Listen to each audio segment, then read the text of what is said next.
Malam itu sangat ideal untuk suatu pesta. Di dalam kehangatan malam di California, tercium harum pohon-pohon jeruk di halaman rumah yang luas. Obor-obor tiki yang berkelap-kelip membuat macam-macam bayangan di atas meja yang syarat dengan berbagai hidangan. Bau daging sapi yang sedang dipanggang di atas api membangkitkan selera makan, dan kami ingin nyonya rumah akan segera mempersilahkan kami makan. Nah, kami sendirian dengan selera makan yang menjadi-jadi, kemudian kemakin banyak tamu berada di dalam ruangan yang pengap, berkerumun dan berdesak-desakan, menunggu giliran mereka untuk bertemu dengan yang punya rumah, dan bertemu dengan seorang tukang ramal yang akan membaca garis-garis kehidupan pada telapak tangan mereka.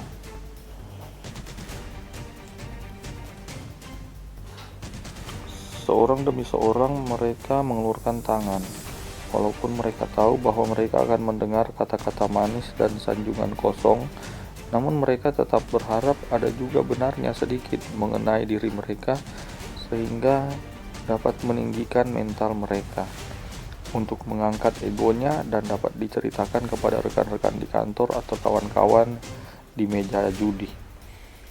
Memang demikianlah keadaannya sejak mula pertama. Orang telah dibayangi perasaan ingin mengetahui apa yang akan terjadi pada masa yang akan datang. Dari raja-raja dan penguasa-penguasa sampai kepada para pelayan dan hamba, orang kaya maupun orang miskin, juga orang perkasa, telah menghubungi para ahli tenung, para nabi, pelihat, ilmu gaib, bulan dan bintang-bintang untuk meminta kekuatan dan tanda-tanda yang di luar jangkauan akal manusia untuk mengetahui apa yang akan terjadi di masa yang akan datang. Astrologi berasal dari Kasdim kuno di sekitar Teluk Persia. Semua raja Kasdim yang tinggi hati dan kemudian juga raja-raja Babel mempunyai dewan ahli astrologi perbintangan yang memberi nasihat kepada raja mereka mengenai masa depan. Nah, Herodotus, bapak para ahli sejarah berkebangsaan Yunani, berbicara tentang kota Babel yang luar biasa dan menyebut-nyebut tentang zigurat yang besar sekali. Dari tempat itulah para ahli astrologi meneropong bintang-bintang. Nah, keruntuhan beberapa observatorium yang disebut zigurat itu telah ditemukan di daerah Babel kuno oleh para ahli ilmu purbakala dalam abad ke-20 ini. Nah, jelaslah bahwa para ahli astrologi adalah orang-orang penting di tanah Babel atau Irak sekarang. Para Firaun Mesir memperoleh pengetahuan astrologi dan ilmu gaib dari Babel. Beberapa sarjana mengatakan bahwa Firaun membangun beberapa bagian piramida sesuai dengan letak bintang-bintang. Pentingnya seseorang atau kedudukannya tidak ada sangkut pautnya dengan ketahyulannya. Julius Caesar adalah salah seorang pemimpin Romawi terbesar, namun ia menggantungkan diri pada peramal-peramal untuk mendapatkan nasihat mengenai masa depan. Dalam pemerintahan Romawi kuno, ada sekelompok pejabat tinggi yang disebut Dewan Peramal oleh Cicero, seorang ahli pidato Romawi yang kenamaan adalah anggota dewan itu.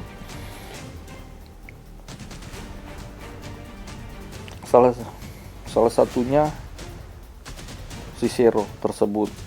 Tetapi orang mengatakan bahwa walaupun Cicero bersungguh-sungguh dalam menjalankan kewajibannya karena ia seorang yang sangat setia pada negara, secara pribadi ia menganggap beberapa lamaran ramalan dewan itu justru menggelikan. Dalam kata lain, dia tidak percaya. Nah, Kaisar menggantungkan diri pada tanda-tanda di langit dalam menangani urusan kenegaraan dan dalam memerintah kekaisaran Romawi yang besar itu. Sebagai pemimpin bangsa, ia menjadi teladan bagi rakyatnya untuk menjadi tergila-gila pada horoskop atau ilmu perbintangan. Banyak kebiasaan aneh telah diikuti untuk menentukan arah manusia dan bangsa-bangsa. Keputusan mengenai perkawinan dan perjalanan, peperangan dan persekutuan kadang-kadang diambil semata-mata karena para pelihat di istana melihat tanda-tanda malapetaka pada isi perut seekor ayam.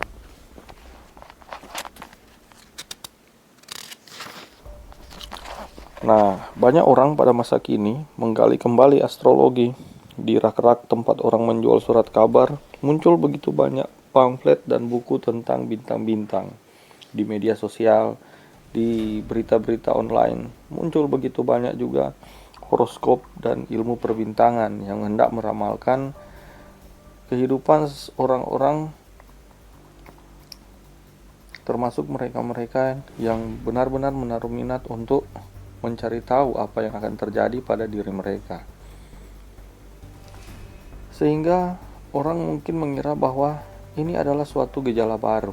Nah, rombongan musik hype yang menyebut diri Hair memiliki staf ahli astrologi sendiri untuk urusan bisnis. Salah satu logo populer pada saat itu berjudul Aquarius. Astrologi sedang mencapai puncak kejayaan dalam sejarahnya. Nah, dalam surat kabar atau majalah, Anda pasti sering menemukan rubrik astrologi yang memberitahu Anda tentang nasib Anda pada minggu itu atau hari itu.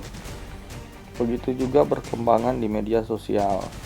Astrologi rasanya sepertinya ada di mana-mana. Nah, di Amerika Serikat, rubrik tentang bintang Anda terdapat di dalam 1000 sampai 1750 harian. Sangat banyak ya, teman-teman. Nah, para pengarang telah mempelajari astrologi dan menerapkannya pada hampir segala sesuatu yang dapat mereka khayalkan. Kita dapat memperoleh buku-buku seperti astrologi secara praktis, astrologi yang disederhanakan, astrologi untuk hidup sehari-hari, astrologi petunjuk kesehatan dan diet, dan bahkan astrologi pembimbing Anda dalam kehidupan seksual. Beberapa tahun yang lalu, Bing Crosby memegang peran utama dalam sebuah film. Salah satu nyanyian di film itu mengandung kata-kata "Have you heard? It's in the stars." Sudahkah engkau dengar, tertulis di bintang-bintang. Rupanya ada nubuat dalam nyanyian itu. Nah, maksudnya nubuat di sini dalam arti khayalan ya, bukan nubuat yang sifatnya rohani. Para ahli astrologi biasanya menjaga mata pencarian mereka dengan meramalkan hal-hal yang umum, tetapi kadang-kadang mereka berani melepaskan diri dari samar-samar dan bersikap sangat eksplisit dalam usaha mereka meramalkan peristiwa-peristiwa secara tepat. Akibatnya mungkin sangat memalukan bagi si peramal itu sendiri. Misalnya, di tahun 1968 dulu, sebuah majalah di Amerika telah menyajikan sebuah artikel yang berisi ramalan-ramalan seorang ahli astrologi kenamaan tentang pemilihan umum yang akan diadakan dalam bulan November tahun itu. Dengan membaca bintang-bintang, ahli astrologi itu berkata bahwa Rockefeller akan menjadi presiden Amerika yang berikutnya dan Ronald Reagan atau John Lindsay akan menjadi wakil presiden. Sedang mengenai Hubert Humphrey, ia berkata, "Saya telah mempelajari perbintangannya dengan seksama dan saya kira ia tidak akan dianggap calon yang kuat, sekalipun untuk kedudukan kedua di dalam Partai Demokrat." Tokoh-tokoh politikus tersebut mungkin kecewa, mungkin juga tidak mengenai hasil pemilihan tahun 1968, tetapi ahli astrologi itu pasti merasa kecele. Karena pada pembuktian sejarah apa yang terjadi, ramalannya sangat meleset, teman-teman. Nah, 200 tahun yang lalu, Horace Walpole, seorang negarawan Inggris yang terkemuka, berkata, "Nabi-nabi yang bijaksana selalu meyakinkan diri terlebih dahulu akan peristiwanya." Banyak orang mungkin akan membantah pernyataan di atas dan mengemukakan beberapa nabi yang terkenal pada masa sekarang, misalnya Edgar Cayce yang dijuluki Sleeping Clairvoyant. Cayce berbicara mengenai peristiwa-peristiwa yang akan datang sementara mereka dalam keadaan tak sadar dengan menghipnotis diri sendiri. Ia juga melayani ratusan pribadi dengan ramalannya sebagai pegangan dalam hal mata pencarian, kesehatan, dan hubungan pribadi antar sesama manusia. Tetapi ia tidak sekedar meramalkan orang-orang secara berseorangan, namun juga meramalkan perubahan sikap persahabatan Jepang terhadap Amerika sebelum Perang Dunia II. Beberapa medan pertempuran yang akan ada selama perang berlangsung dan meningkatnya ketegangan rasial di Amerika. Tetapi sumbangan Cayce yang khusus kepada bidang psikis dengan gejala-gejalanya lebih daripada sekadar ramalan. Ia menasihati orang-orang lain mengenai bagaimana mengembangkan kecakapan-kecakapan psikis, bagaimana menafsirkan mimpi, di mana menemukan damai dan banyak pokok yang lain. Pernyataan-pernyataan secara telepatis yang dibuatnya selama dalam keadaan tak sadar atau keadaan tidur, karena hipnotis sendiri itu telah dikumpulkan, dibuatkan indeks serta katalogusnya, dan disimpan oleh suatu lembaga riset yang khusus di Virginia. Walaupun ia telah meninggal dunia lebih daripada beberapa puluh tahun yang lalu, ketika kami menelpon perpustakaan setempat untuk menanyakan beberapa buku karangannya, kami diberitahu bahwa semua buku itu sedang dipinjam dan nama kami akan dicantumkan dalam daftar tunggu. Bagaimana halnya dengan kepopuleran Jane Dixon?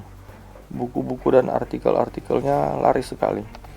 Ia telah mempesona dan mengagetkan kepala-kepala negara dengan penglihatannya yang gaib. Banyak orang datang bertanya kepadanya, seperti Presiden Franklin Delano Roosevelt berkonsultasi kepada Nyonya Dixon. Ketika Presiden Roosevelt berada di puncak kekhawatirannya tentang krisis dunia dan dihantui pula oleh kesehatan yang buruk, dia pergi meminta nasihat Nyonya Dixon.